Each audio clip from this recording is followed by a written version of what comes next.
और आइए देखते हैं राष्ट्रपति रामनाथ कोविंद जैसा कि संबोधन कर रहे हैं स्मारक के शिलान्यास के दौरान।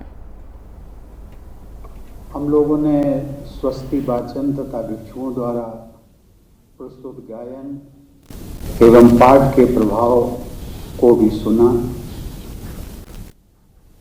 और एक इस प्रकार से आध्यात्मिक वातावरण बना। आध्यात्मिक वातावरण की बात देते थे, वो कहते थे कि लोकतंत्र में हर सरकार का ये दायित्व है, उसका कर्तव्य है, उसका जो एक मिशन होना चाहिए हर सरकार का, वो यही होना चाहिए भवतु सब मंगलम, अर्थात उनकी प्रजा की सबकी भलाई। और ये सबकी भलाई, अब उसको राजनीतिक दल कोई किसी प्रकार से सबका विकास, सबका, ये सारी चीजें आ सकती हैं, लेकिन एक जिसका मैं उल्लेख कर रहा हूं कि मुझे खुशी है कि वर्तमान सरकार भवतु सब मंगलम का जो मूल पाठ है, मूल उद्देश्य है, उसको साकार कर रही है। यह भी मेरा सौभाग्य है कि 2 दिन पहले ही 27 जून को मैं अपनी जन्मस्थली कानपुर स्थित परौख गांव में बाबा साहब की प्रतिमा पर पुष्पांजलि अर्पित करने का मुझे सौभाग्य मिला था।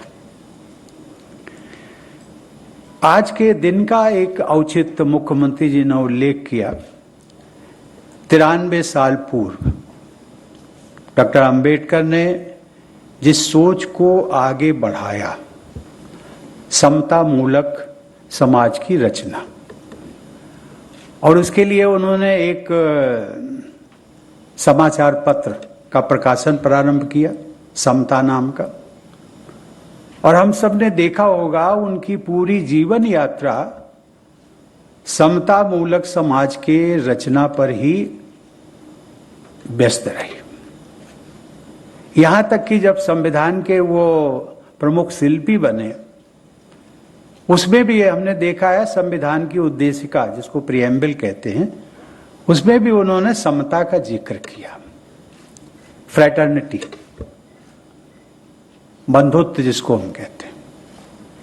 ये समता अर्थात बाबा साहब के दिलो और दिमाग में ये शब्द एक ऐसा गुंजायमान था कि वो जानते थे कि जब तक इस देश में समता मूलक समाज का निर्माण नहीं होगा, सरकारें इस रास्ते पर नहीं चलेंगी, तब तक इस देश का समग्र विकास संभव नहीं है। और इसलिए मैं मुख्यमंत्री जी और उत्तर प्रदेश सरकार को बधाई देता हूं कि आज का दिन उन्होंने चुना, उसका औचित्य आज की तारीख का। और ये तारीख मुझे लगता है कि हम सब के लिए भी महत्वपूर्ण है कि 93 वर्ष पूर्व जो डॉक्टर अंबेडकर ने यात्रा शुरू की थी समता मूलक समाज के निर्माण की, उस यात्रा के आज हम सब लोग जो सांस्कृतिक केंद्र बनने जा रहा, उस यात्रा को आगे बढ़ाने का, उसके हम सब लोग साक्षी बन रहे हैं। इस लखनऊ शहर से बाबा साहब आम्बेडकर का भी एक खास संबंध रहा है, जिसके कारण लखनऊ को बाबा साहब की कभी कभी स्नेह भूमि भी कहा जाता है। बाबा साहब के लिए गुरु समान बोधानंद जी और उन्हें दीक्षा प्रदान करने वाले भदंत प्रज्ञानंद जी दोनों का निवास लखनऊ में ही था। और बाबा साहब बराबर आते थे, उनसे विचार विमर्श होता था। दिसंबर 2017 में जब मैं लखनऊ आया था, तो बाबा साहब भीमराव अंबेडकर विश्वविद्यालय के दीक्षांत समारोह में भाग लेने का मुझे अवसर मिला था। अपनी उस लखनऊ यात्रा के दौरान मैंने भदंत प्रज्ञानंद जी की पुण्य स्थली पर जाकर उनकी स्मृतियों को सादर नमन भी किया था। बाबा साहब की स्मृतियों से जुड़े सभी स्थल हम भारतवासियों के लिए विशेष महत्व रखते हैं। भारत सरकार द्वारा बाबा साहब से जुड़े महत्वपूर्ण स्थानों को तीर्थ स्थलों के रूप में विकसित किया गया। महू, जहां वो पैदा हुए, उनकी जन्मभूमि, नागपुर में दीक्षा भूमि, दिल्ली में परिनिर्वाण स्थल, मुंबई में चैत्य भूमि तथा लंदन में आम्बेडकर मेमोरियल होम को तीर्थ स्थलों की श्रेणी में रखा गया। साथ ही दिसंबर 2017 से दिल्ली में आम्बेडकर इंटरनेशनल सेंटर की स्थापना से देश विदेश में बाबा साहब के विचारों के प्रचार प्रसार का एक महत्वपूर्ण मंच राष्ट्रीय राजधानी में भी उपलब्ध हुआ है।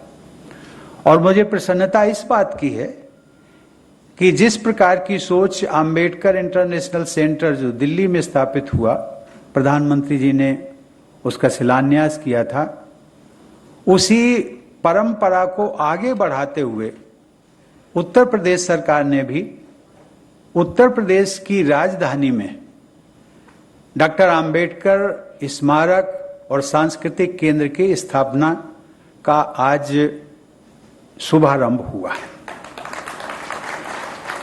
बाबा साहब की स्नेह भूमि लखनऊ में उनके स्मारक के रूप में सांस्कृतिक केंद्र का निर्माण करने की उत्तर प्रदेश सरकार की पहल, जिसकी जितनी भी सराहना की जाए वो कम है। कुछ देर पहले हमने इस सांस्कृतिक केंद्र की अनेक सुविधाओं के बारे में प्रदर्शित फिल्म का अवलोकन भी किया।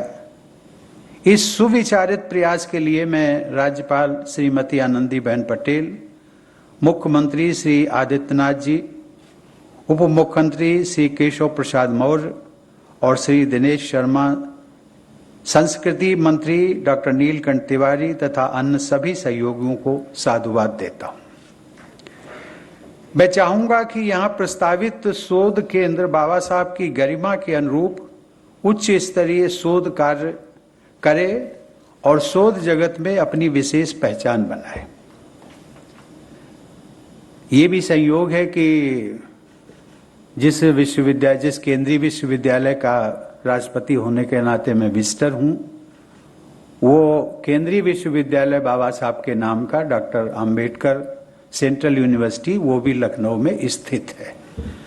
मुझे लगता है कि आपका स्मारक और सांस्कृतिक केंद्र और बाबा साहब के जो नाम पर सेंट्रल यूनिवर्सिटी है, इन दोनों के तालमेल से बाबा साहब के जो विचारों का प्रवाह है वो और भी आगे बढ़ेगा, ऐसी मेरी मान्यता है। बाबा साहब डॉक्टर आम्बेडकर के बहुआयामी व्यक्तित्व और राष्ट्र निर्माण में उनके बहुमूल्य योगदान से उनकी असाधारण क्षमता व योग्यता का परिचय मिलता है। हम सब जानते हैं कि वे एक शिक्षाविद, अर्थशास्त्री, विधिवेत्ता, राजनेता, पत्रकार, समाजशास्त्री व समाज सुधारक तो थे ही, उन्होंने संस्कृति, धर्म और अध्यात्म के क्षेत्रों में भी अपना अमूल्य योगदान दिया था। भारतीय संविधान के शिल्पकार होने के अलावा हमारे banking, irrigation, electricity system, labour management system, revenue sharing system, शिक्षा व्यवस्था आदि सभी क्षेत्रों पर डॉक्टर आम्बेडकर के योगदान की छाप है। बाबा साहब के विजन में 4 बातें हमेशा महत्वपूर्ण रही हैं। ये 4 बातें हैं: नैतिकता, समता, आत्मसम्मान और भारतीयता। इन चारों आदर्शों तथा जीवन मूल्यों की झलक बाबा साहब के चिंतन एवं कार्यों में दिखाई देती है। बाबा साहब की सांस्कृतिक सोच मूलतः समता और समरसता पर आधारित थी। अद्भुत प्रतिभा, मानव मात्र के प्रति करुणा और अहिंसा पर आधारित उनकी जीवन यात्रा व उपलब्धियों को विश्व समुदाय ने मान्यता दी है। सन 2016 में 100 से भी अधिक देशों के प्रतिनिधियों ने संयुक्त राष्ट्र संघ में आयोजित बाबा साहब की 125वीं जयंती समारोह में भागीदारी करते हुए मानवता के समग्र विकास में उनके बहुमूल्य योगदान को सराहा था।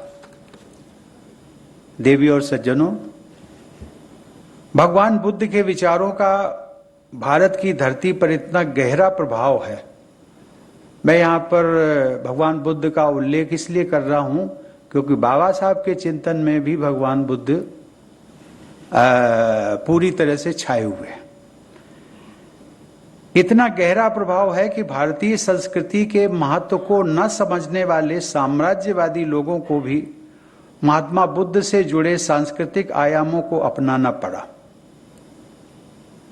राष्ट्रपति भवन, जिसका निर्माण लगभग 100 साल पूर्व हुआ था, राष्ट्रपति भवन के भव्य गुंबद की बनावट बौद्ध धर्म से जुड़ी वैश्विक विरासत सांची स्तूप पर आधारित है। उसी गुंबद पर हमारा राष्ट्रीय ध्वज लहराता है। हमारे राष्ट्र ध्वज के केंद्र में सारनाथ के धर्म चक्र पर आधारित अशोक चक्र अंकित है। राष्ट्रपति भवन, संसद भवन तथा राजधानी नई दिल्ली के अनेक महत्वपूर्ण स्थलों पर भगवान बुद्ध से जुड़े प्राचीन भारतीय प्रतीक व स्थापत्य के उदाहरण मौजूद हैं। शायद आप सबको मालूम हो कि हमारे देश के जनप्रतिनिधियों की सबसे बड़ी सभा, जिसे हम लोकसभा कहते हैं, उसमें जो स्पीकर की कुर्सी है उसके पीछे लिखा हुआ है धर्म चक्र प्रवर्तनाय। ये संदेश अंकित है, जिसका आह्वान गौतम बुद्ध ने अपने प्रथम प्रवचन में किया था। डॉक्टर अंबेडकर ने भगवान बुद्ध के विचारों को प्रसारित किया। उनके इस प्रयास के मूल में करुणा, बंधुता, अहिंसा, समता और पारस्परिक सम्मान जैसे भारतीय मूल्यों को जन जन तक पहुंचाने का और सामाजिक न्याय के आदर्श को कार्य रूप देने का उनका उद्देश्य परिलक्षित होता है। नवंबर 2017 में मैंने बोध गया में स्थित महाबोधि पीपल का एक पौधा मंगवाया था राष्ट्रपति भवन में। उसे राष्ट्रपति भवन के बगीचे में लगाया। उस अवसर पर सभी धर्मों के प्रतिनिधियों और हरिजन सेवक संघ के सदस्यों को मैंने आमंत्रित किया था। मेरी दृष्टि में वह पौधा बुद्ध और सही मायने में डॉक्टर अंबेडकर की व्यापक और करुणामय विश्व दृष्टि का प्रतीक है। वो जो 6 इंच का पौधा, छोटा सा पौधा था, अब लगभग 6 फुट ऊंचा हो गया है। वह पौधा भगवान बुद्ध की व डॉक्टर अंबेडकर की आध्यात्मिक व सांस्कृतिक विरासत के साथ साथ राष्ट्रपति भवन को जोड़ने के एक जीवंत सेतु के रूप में विद्यमान रहेगा। देवी और सज्जनों, अपने जीवन के अंतिम वर्षों के दौरान बाबा साहब ने आध्यात्मिक और सांस्कृतिक पहलुओं पर बहुत महत्वपूर्ण कार्य किए। 6 दिसंबर 1956 को महापरिनिर्वाण के 2 दिन पहले ही उन्होंने बुद्ध और धम्म पर अपनी अत्यंत महत्वपूर्ण पुस्तक की प्रस्तावना को अंतिम रूप दिया था। भगवान बुद्ध के करुणा और सौहार्द के संदेश को उन्होंने अपने जीवन और राजनीति का आधार बनाया।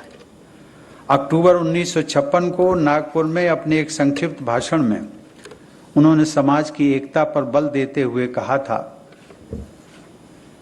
कि मैं उनको कोट कर रहा हूं। उन्होंने कहा था कि वो एक लोकसभा, भंडारा लोकसभा है, वहां से चुनाव लड़े थे, हार गए थे। उन्होंने कहा कि मैं भंडारा के उपचुनाव में पराजित हुआ हूं, मुझे ये बुरा नहीं लगता है।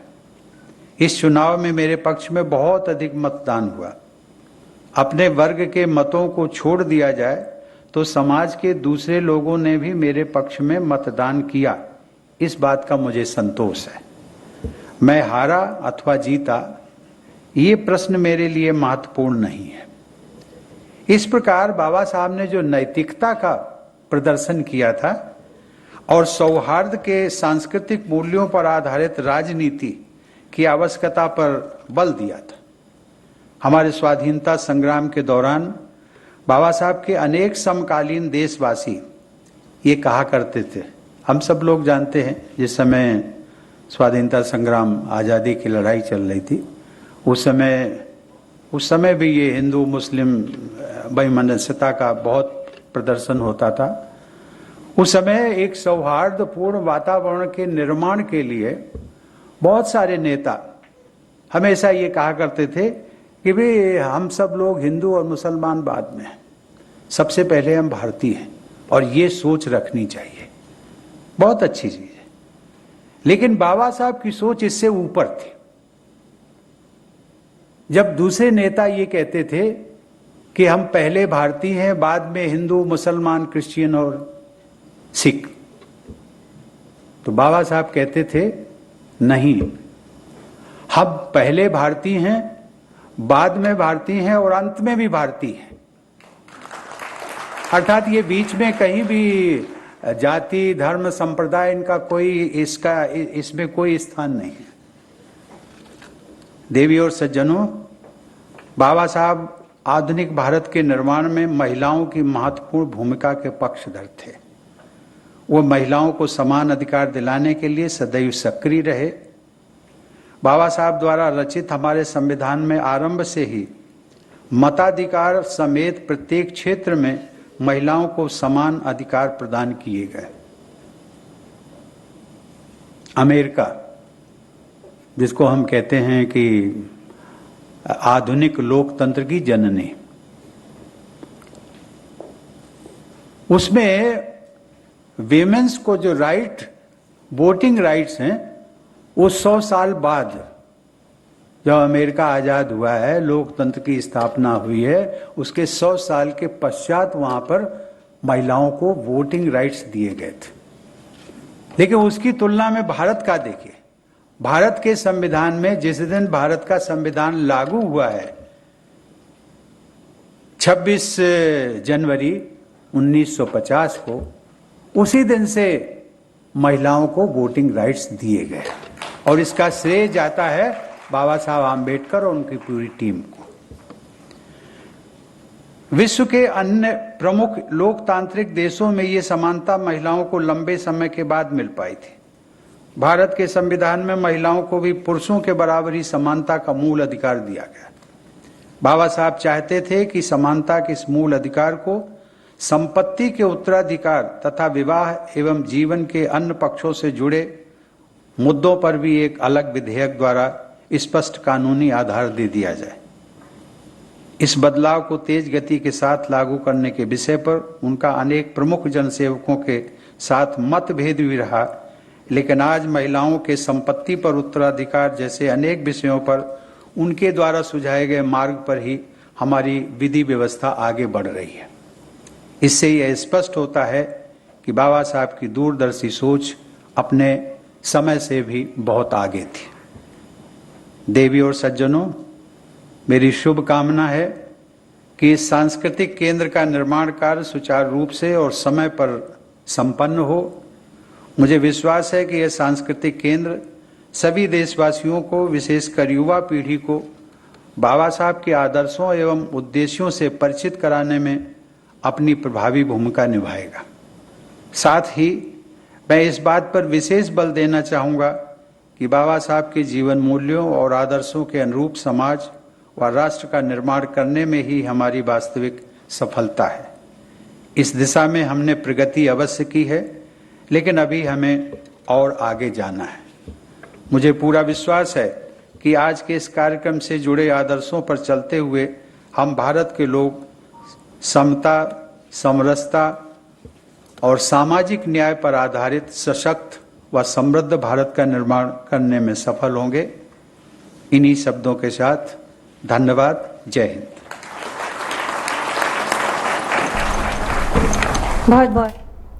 तो जैसा कि लखनऊ में इस वक्त मौजूद हैं राष्ट्रपति रामनाथ कोविंद, और आज उनका लखनऊ का आखिरी दौरा है, यानी कि अपने गृह जनपद का आज आखिरी दौरा है। तो इसी के साथ उन्होंने आज स्मारक का शिलान्यास किया है और डॉक्टर भीमराव अंबेडकर की उपलब्धियां गिनाई हैं।